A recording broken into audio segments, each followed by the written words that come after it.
पवित्र शास्त्र लोगन के बीच में परमेश्वर की खास कामन के बारे में बतावेला, जीवन की परमेश्वर के बारे में जाने बदे जरूरी है। TWR द्वारा प्रस्तुत कार्यक्रम जिंदगी की राह का यह उद्देश्य है कि आप सबन के परमेश्वर के मार्ग में आगे बढ़े में मदद करे और जिंदगी का मार्गदर्शन करे।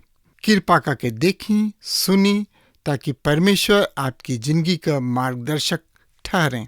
वचन अध्ययन से पहले सुनी एगो सुंदर आत्मिक गीत। दया करी प्रभु रउआ दया करे ना हो, दया करे ना भक्त करेलन को हरिया, दया करे ना भक्त करेलन को हरिया, दया करे ना। दया करी प्रभु रउआ दया करे ना हो, दया करे ना।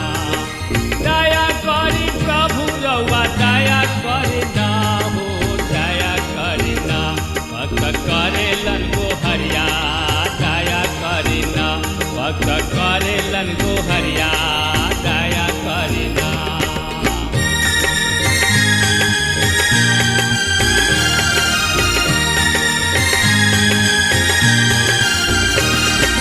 दया करी कृष्ण रउआ दया करे ना हो, दया करे ना।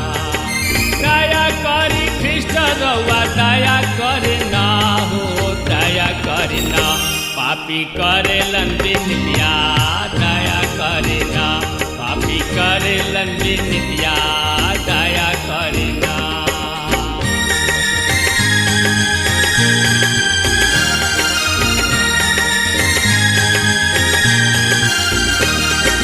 हाथ जोड़ी करी प्रभु शरण में सिसवा, दया करे ना। हाथ जोड़ी करी प्रभु चरण में सिसवा, दया करे ना। सेवक मांगेलन बरतनवा, दया करे ना। सेवक मांगेलन बरतनवा, दया करे ना। दया करे ना प्रभु दया करे ना जी, दया करे ना। दया करी प्रभु रउआ दया करे ना हो, दया करे ना भक्त करेलन को हरिया, दया करे ना। सेवक करेलन को हरिया, दया करे ना। सेवक करेलन को हरिया, दया करे ना। विलाप गीत संभवतः यिर्मयाह के भविष्यवाणी के बाद आवता। इस छोट से किताब में भविष्यवक्ता के आत्मा हमनी के सामने बा। यहाँ पर यिर्मयाह के भी विलाप बा। एगो प्रभु के सेवक कहले यिर्मयाह के विलाप के जैसे संसार में कुछ नहीं खे, हर एगो युग में बहुत ही दुख बा। ऐसन हर एगो राष्ट्र और देश में होला भी। इस संसार में कोनो भी ऐसन पैदा ना भइले जे दुख के सामना ना कइले होखस। यिर्मयाह योशिय्याह के राजकाल के समय अपना सेवकाई के शुरू कइले। योशिय्याह और यिर्मयाह दोनों जवान रहन और दोनों जाना दोस्त भी रहन। योशिय्याह के समय ही यहूदा में जागृति आइल। परमेश्वर के आत्मा बहुते सब दिल के छुअले, लेकिन ऐसन प्रतीत होता कि ई ऊपरी रूप से आनंदित रहले। यिर्मयाह के दिल औरत के दिल जैसन रहे। वो बहुत ही नाजुक रहन, समझदार रहन, सहानुभूति राखत रहन। उनकर दिल एगो महतारी के दिल के तरी रहे। फिर भी उ लोगन के बहुत ही कठोर संदेश दिहले। उ यरूशलेम के विनाश के घोषणा कइलन और न्याय के भी, और लोगन के सलाह दिहले कि ऊ नबूकदनेस्सर के अपना आप के सौंप दे। वो संदेश के लोगन के ऊपर कोनो प्रभाव ना पड़ल, बल्कि ऊ खुद परेशानी में पड़ गइलन। इर्मिया हमेशा परमेश्वर के वचन के पालन कइलन, कोनो तरीके कठिनाई सबसे ना डरैले। ऊ परमेश्वर के वचन के प्रचार कैले और ओही में आनंदित रहले। भाई बहन, त एकरा बारे में जानकारी खातिर वह हमरा संगे आपन पवित्र शास्त्र बाइबल निकाल लेनी ह। तो उनमें देखी इर्मिया नबी की किताब 15 अध्याय के 16 पद एह तरी से बता रहल बा। तोहर वचन पाके हम ओकरा के खा लिहनी और तोहर वचन हमरा दिल के भीतर आनंद और हर्ष के कारण बनल, काहे कि सेनाओं के यहोवा परमेश्वर हम तोरा नाम के कहलाइना। ई कतना अद्भुत आदमी रहन। इर्मिया 15 अध्याय के 18 पद में लिखल बा, अब देखो हम आज तोहरा इस संपूर्ण देश और यहूदा के राजा, उनकर अधिकारी सब, उनकर याजक और उनकर देशवासी के विरुद्ध गढ़ वाला नगर, लोहा के खंभा और कांसा के शहर पना बनौले बाणे। मित्र, यह सच्चाई ई बा। दूसरा शब्द में कहल जाओ, यहोवा सच्चाई पर बाणे, काहे कि हम उनका आज्ञा के उल्लंघन कैले बानी। हे सब लोग सुना और हमरा पीड़ा के देखा। हमार कुमार और कुमारी सब बंधुआई में चल गइल बाड़ी। मित्र, यह विलाप गीत के विषय है करुणा गीत। तो एकरा बारे में जानकारी खातिर वह हमरा संगे आपन पवित्र शास्त्र बाइबल निकाल ली। विलाप गीत की किताब 1 अध्याय के 1 पद एह तरी से बता रहल बा, जौन नगरी लोगन से दबाइल रहे ऊ अब कैसन वीरान पड़ल बिया, जौन की कोनो समय जाति सब के बीच महान रहे। ऊ मुसरुमात के समान हो गइल बिया, जौन की प्राप्त सब में राजकुमारी रही। ऊ अब दासी बन गइल बिया। यरूशलेम के महान नगरी गिर चुकल बिया। ई कैसन व्याख्या है। इर्मिया 2 महत्वपूर्ण बात बोल रहल बने। ऊ हमनी के समझे में सहायक हुई। यही अध्याय के 8 पद एह तरी से बता रहल बा। सुनी ध्यान से, हम एह पद के रुआ सामने पढ़ रहल बानी। यरूशलेम बहुते बड़ पाप कइले बिया, इससे ऊ अशुद्ध हो गइल बिया। जे उनकर आदर करत रहले ऊ सब उनका से घृणा करत रहे, काहे कि ऊ उनकर नंगता देख लिहले। ऊ खुद आह भरत मुंह फेर लेले बा। यरूशलेम बड़ा ही पाप कइलस। ई यरूशलेम गिरे के सबसे पहला काम है, यानी कि पहला कारण है। ओकर नंगाई दिखाई देता। ई कैसन दृश्य है। मित्र, यही अध्याय के 12 पद के हम रोज सामने पढ़े जा रहल बानी। ए पद में एह तरी से लिखल बा, ए राह से आवे जाए वाला हे सब लोग, का ई तोहरा खातिर कुछ भी नहीं खे? ध्यान द और देख लोग, जौन दुख हमारा पर कठोरता से पड़ल बा, जौना के यह परमेश्वर अपना भयंकर क्रोध के खातिर हमरा पर डाल दिले बाणे। का हमरा एह दुख के समान और ही दुख बा? लोग आज परमेश्वर की भयानक क्रोध के बारे में नैखन सुने चाहत। लोग केवल यीशु मसीह के जन्म के विषय में खुशी मनावे चाहेलन कि ऊ शांति और प्यार लेके ए दुनिया में अइलन। इर्मिया भी भुलाइल भटकल लोगन के पास पहुंचे चाहत रहन, मगर सफल ना रहले। लेकिन ऊ परमेश्वर के संदेश के लोगन तक पहुंचौले। परमेश्वर यहूदा के न्याय उनका पाप के कारण कैलन और ऊ अभी भी पाप के न्याय करी है। विलाप गीत 1 अध्याय के 18 पद एह तरी से बता रहल बा, यहोवा न्यायी हमें, हम तो उनकर आज्ञा के उल्लंघन कैले बानी। हे सब जाति के लोग सुना और हमरा दुख पर ध्यान द लोग, हमार युवक और युवती सब बंधुआई में ले जाइल गोइल बाणे। यिर्मयाह अकेले यरूशलेम के विनाश के खातिर दुखित भइले। ऊ राखी के बीच बैठ के रोले। यरूशलेम के विनाश कैसे भइल? शहर पाप कइले। और दूसरी बात की परमेश्वर धर्मी हवे।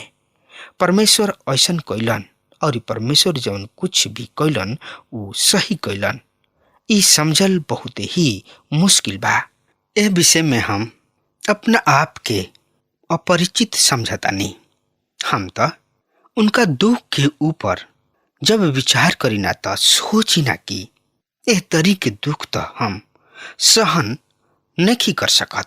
हम तो खड़ा होके केवल उनकर बगीचा के दीवाल के ही देख सकतानी। हम ओमे प्रवेश नहीं कर सकत। यहाँ पर हमने खातिर दुगो बात प्रकट कइल गइल बा, कड़ुआ और मीठा। यरूशलेम पाप कइलन, फिर भी परमेश्वर यरूशलेम से प्रेम कइलन। यरूशलेम भयानक पाप कइले रहे और प्रभु धर्मी हवे।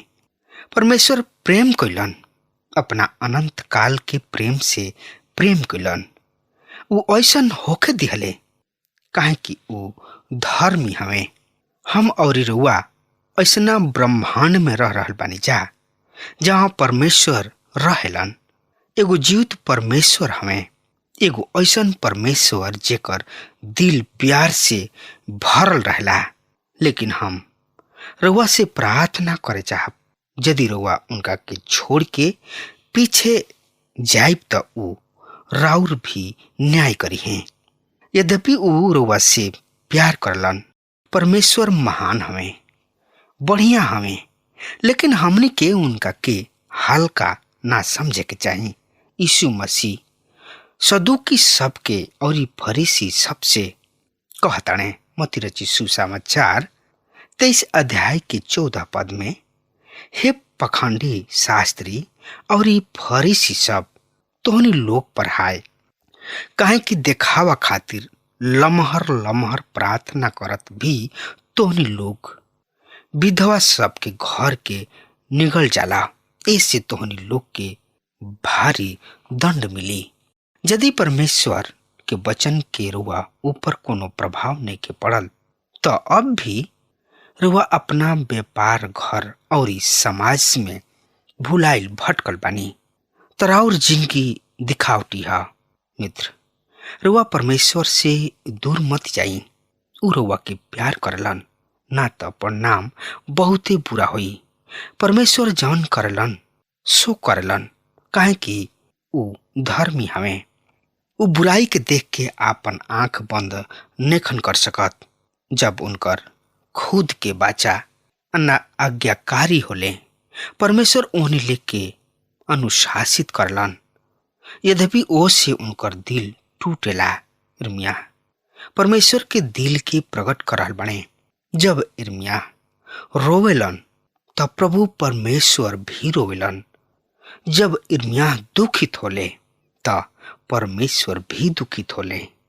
जब ई हमनी के ई ना समझ पाई न जा कि का हो रहल बा, ऐसा समय में हमनी के परमेश्वर पिता पर विश्वास करे के चाहिए। उ यरूशलेम के विनाश और लोगन के बंधुआई में भेजे में भी धर्मी हमें। यिर्मयाह रोवताणे। उ ई जाने चाहताणे कि काहे परमेश्वर ये बात के निश्चयता दिलावताणे। उ जौन कुछ भी करल बाणे वो सब में धर्मी हमें, सही हमें। जौन कुछ भी यरूशलेम के साथ हो रहल बा उ सब कुछ सही बा। एगो औरी दुख के सवाल यिर्मयाह पूछताणे, हे बेटी सब, का तोहनी लोग के ये बात के कुछ चिंता नहीं खे? दृष्टि कके देख लोग, का हमरा दुख से बढ़ के कोनो औरी पीड़ा बा? जौन की यह परमेश्वर अपना क्रोध के दिन वो सब पर डाल देले बने। मनुष्य यह बात के स्वीकार ना करे चाहेला कि परमेश्वर पाप से घृणा करताणे, क्रोधित होले केवल प्यार के ही जानेलन। हम ये बात से सहमत बानी कि परमेश्वर प्यार करलन, दुलार करलन।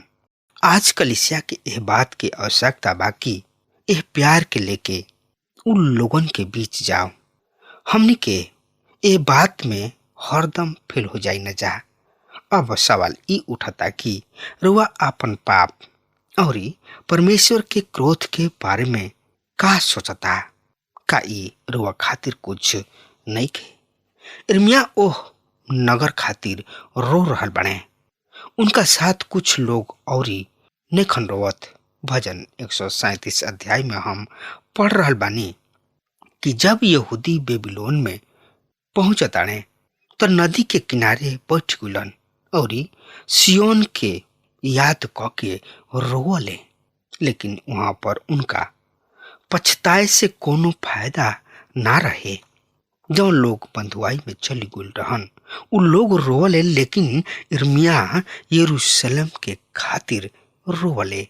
नाश होखल देख के रोवले और देख के बहुते दुखी भइले।